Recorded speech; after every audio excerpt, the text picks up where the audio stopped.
আগুন লাগিয়ে পুড়িয়ে দেওয়া হলো 6 বিঘে জমির ধান। আপনাদের আরো একবার জানিয়ে রাখি, আগুন লাগিয়ে পুড়িয়ে দেওয়া হলো 6 বিঘে আগুন দিয়ে জমির ধান।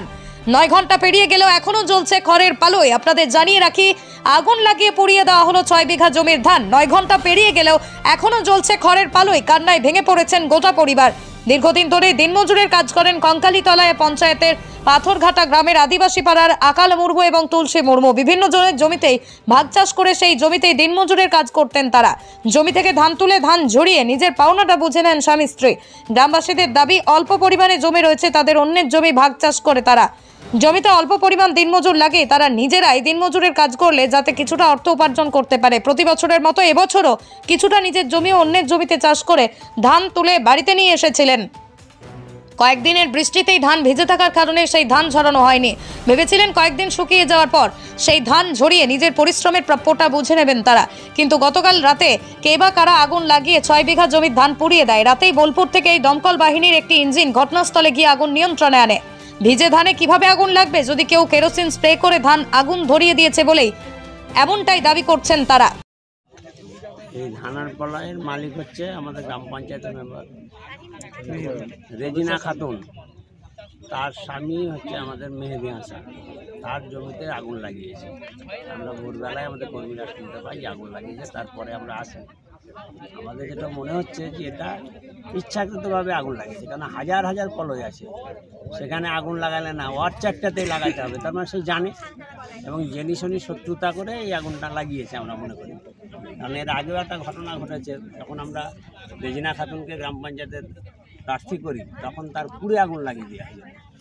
সেটাও থানাকে বলা হয়েছিল, ডায়েরি করা হয়েছিল, কিন্তু নলহাটি থানা তার উপযুক্ত ব্যবস্থা করেনি এবং আসল যারা দোষী তাদেরকে তখন ধরেনি।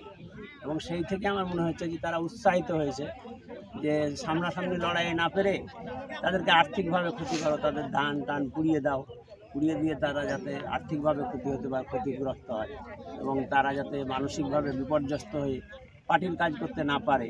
কারণ পার্টির কাজ করলে যারা এখানে আমাদের বিরোধী আছে তারা আমাদেরকে মনে করে যে রাজনৈতিকভাবে শত্রু, তারা এটা থেকে বিরত করার জন্যই, তাকে আর্থিকভাবে দুর্বল করার জন্য এই কাজটা করছে আমাদের মনে হচ্ছে। আমরা প্রশাসনের কাছে অনুরোধ করব যে আগামী দিনে তদন্ত ঠিক মতন হয়নি, তার পালায় যখন আগুন লাগে, এবারে তদন্তটা ঠিক করে যারা আসল দোষী তাকে খুঁজে বার করবে এবং উপযুক্ত শাস্তি দেবে, এটা আমরা আশা করি। আচ্ছা, এখানে মোট কত বিঘার জমিতে? 7 বিঘা জমির ধান পড়িয়েছে। 7 বিঘা। আচ্ছা, আপনার পরিচয়?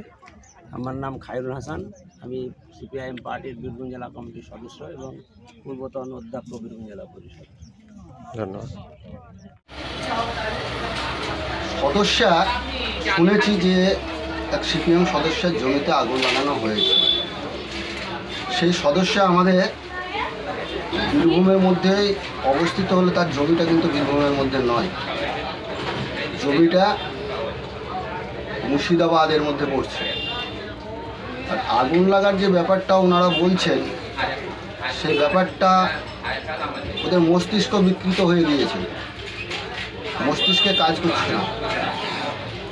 ওরা 34 বছর যেভাবে রাজত্ব করেছে, হিংসা দুর্নীতি নিয়ে রাজনীতি করেছে, সেটাই ওরা এখনও করতে চেয়েছে। তৃণমূলের এইসব ভাবনার সময় নাই। তৃণমূল সবসময় ভালো কাজ করে, ভালো করে। ওরা সিপিএম, কংগ্রেস, বিজেপি মেলে ওরা বোর্ড গঠন করেছে, শীতলগ্রাম বোর্ড গঠন করেছে, পঞ্চায়েত সমিতিও বোর্ড গঠন করতে এসেছিল, পেরে উঠতে পারেনি। হ্যাঁ, ওদের মধ্যেই এখন 3-4টা দল, ওদের মধ্যেই বিভিন্ন রকম গণ্ডগোল আছে, বিভিন্ন রকমই আছে। ওদের মধ্যেই এখন একটা দল আর একটা দলকে মেনে নিতে পারছে না, নানা রকম গণ্ডগোল চলছে, ওদের মধ্যেই করে থাকতে পারে। হ্যাঁ, আমিও বলতে পারছি না। তাছাড়া ব্যাপারটা হচ্ছে ওনারা যে কথাবার্তাগুলো বলছেন, মনে হচ্ছে ওদের কাছে একবার নির্দিষ্ট কোনো প্রমাণ আছে। হ্যাঁ, ওনার কাছে ওঝা কবরাজের মতন বলে দিচ্ছেন যে তৃণমূল লাগিয়েছে। হ্যাঁ, আর তো পুলিশ প্রশাসনের তাহলে দরকারই হবে না। ওনারা একেবারে রাত্রে অন্ধকারে সমস্ত কিছু আগুন লাগিয়ে দিলে সমস্ত কিছু ওরা জেনে ফেলবেন। এটা তো কোনো শুভবুদ্ধি সম্পন্ন মানুষে বলতে পারে না। সব কিছুতেই কি রাজনীতি চালাতে হবে? তৃণমূলকে ফেলার জন্য সব রকম চক্রান্ত যত আছে সব করতে হবে। কেন দেশলাই কাঠি আগুনকে শুধু তৃণমূলের কাছে থাকে, অন্য দলের কাছে থাকে না। আগুন লাগাতে অন্য দল পারে না। মানুষ পারে না, সব কিছুতেই কি দল পাল্টে হবে? এরকম করাপশন রাজনীতি অন্য দল করে, তৃণমূল করে।